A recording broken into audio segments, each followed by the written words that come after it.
सोच लीजिए आप एक प्रिंसेस हो और आपको एक अनजान पर्सन से शादी करना पड़े तो आपको कैसा लगेगा। हाय दोस्तों, मेरे चैनल पे आप लोगों का स्वागत है। आज हम एक ऐसी स्टोरी को एक्सप्लेन करने वाले हैं जहाँ पर एक कंट्री की प्रिंसेस को दूसरे एक अनजान कंट्री के प्रिंस से जबरदस्ती शादी करना पड़ता है। उनके दोनों राज्य में शांति कायम रखने के लिए उन दोनों को फोर्सफुली शादी करना पड़ता है।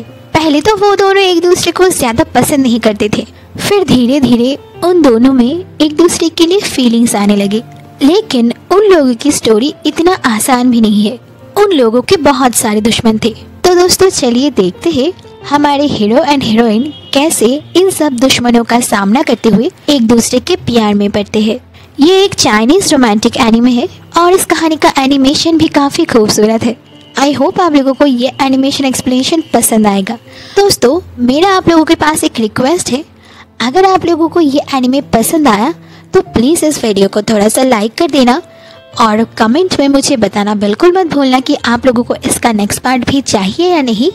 तो दोस्तों लाइक और कमेंट करना बिल्कुल मत भूलना। ये कहानी मुझे भी बहुत अच्छा लगता है और आई होप आप लोगों को भी अच्छा लगेगा। तो चलिए दोस्तों और ज़्यादा टाइम वेस्ट ना करके एक्सप्लेनेशन को शुरू करते हैं। एपिसोड के स्टार्ट में हमें एक अंधेरा मौसम को दिखाया जाता है और इस मौसम में जंगल के रास्ते से एक कैरेज गुजर रहा था और इसी कैरेज के अंदर थी प्रिंसेस एमिला, हमारी इस कहानी का हीरोइन। उसकी शादी पास के किंगडम के राजकुमार से होने वाला था, इसलिए वो लोग वहीं पर जा रहे थे। कैरेज में प्रिंसेस के साथ थी उसकी मेट टैली। टैली कैरेज के खिड़की से बाहर झांकने के बाद हमारी प्रिंसेस से कहती है कि प्रिंसेस आज सारा दिन बड़े प्रिंस बहुत ही ज्यादा नर्वस थे। वो सभी लोगों को ऐसे देख रहे थे कि सभी लोग उनके एनिमीज हो। इसके साथ वो ये भी कहती है कि प्रिंसेस हम लोग बहुत ही जल्दी चैंगियन में पहुंचने वाले हैं। मैंने सुना है कि चैंगियन एक बहुत ही ब्यूटीफुल प्लेस है और आप वहां से बहुत कुछ खरीद सकते हो, लेकिन ये बहुत ही बुरी बात है कि आपको इस कैरेज में ही रहना पड़ेगा। लेकिन अब चिंता मत करिए, मैं आपके लिए बहुत ही डिलीशियस खाना लेके आऊंगी जब मैं बाहर घूमने निकलूंगी तब। अब तक ये सब बातें हमारी प्रिंसेस ध्यान से सुन रही थी। फिर वो टैली को कहती है कि टैली तुम खिड़की को बंद कर दो। तो टैली भी मान जाती है और खिड़की को बंद कर देती है। फिर कैरेज के अंदर से टैली के चिल्लाने की आवाज़ आती है और ऐसे ही वो लोग आगे बढ़ने लगते हैं। फिर सीन बदलता है और हमें एक दूसरे जगह का सीन दिखाया जाता है। यहाँ पर बहुत सारे लोग पानी को रोकने का काम कर रहे थे।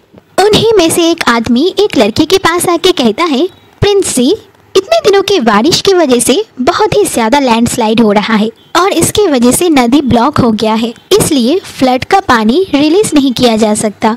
ये सुन के प्रिंस जी कहते हैं कि तो फिर डाउनस्ट्रीम का सिचुएशन क्या है। ये सुन के वो आदमी कहता है कि डाउनस्ट्रीम का नदी का पानी 10 फीट बढ़ गया है। ये सब कह के वो आदमी वहाँ से चला जाता है। दोस्तों अब तक तो आप लोग समझ ही चुके होंगे ना कि प्रिंस सी असल में कौन है। हाँ, आप लोगों ने बिल्कुल सही समझे। प्रिंस सी हमारे कहानी का मेन लीड है। इसके बाद हमारा सीन बदलता है और हमें एक लड़के को दिखाया जाता है। वो लड़का आता है और खुद को इंट्रोड्यूस करता है।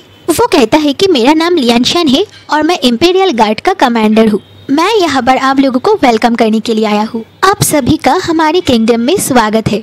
यह सुन के वो दोनों भी कमांडर को शुक्रिया कहते हैं। इसके बाद वो लोग कमांडर से पूछने लगते हैं कि कमांडर यहाँ की नदी का बहाव इतना ज्यादा क्यों है।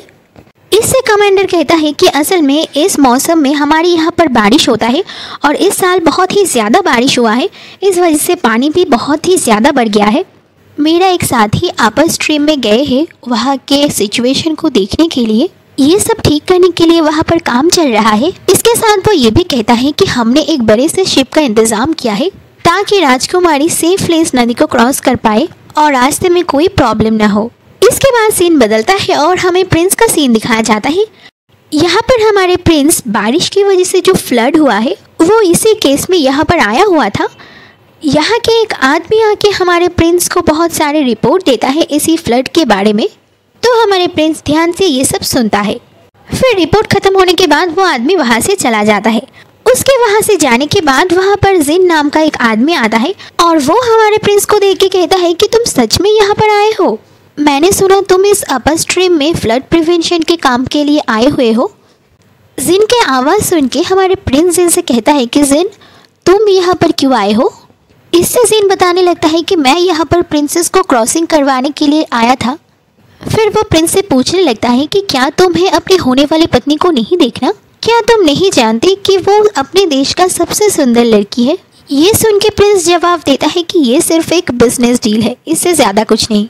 वो यहाँ पर जिससे शादी करने के लिए आ रही है वो मैं नहीं, वो टैंग है।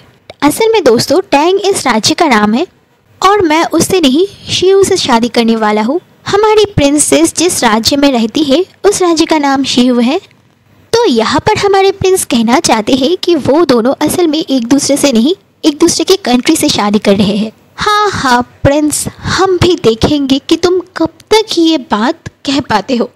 जब तुम हमारे प्रिंसेस को देखोगे ना तो तुम पहली नज़र में उससे प्यार कर बैठोगे, गारंटी है। लेकिन दोस्तों कहना पड़ेगा हमारा प्रिंस भी काफ़ी गुड लुकिंग है।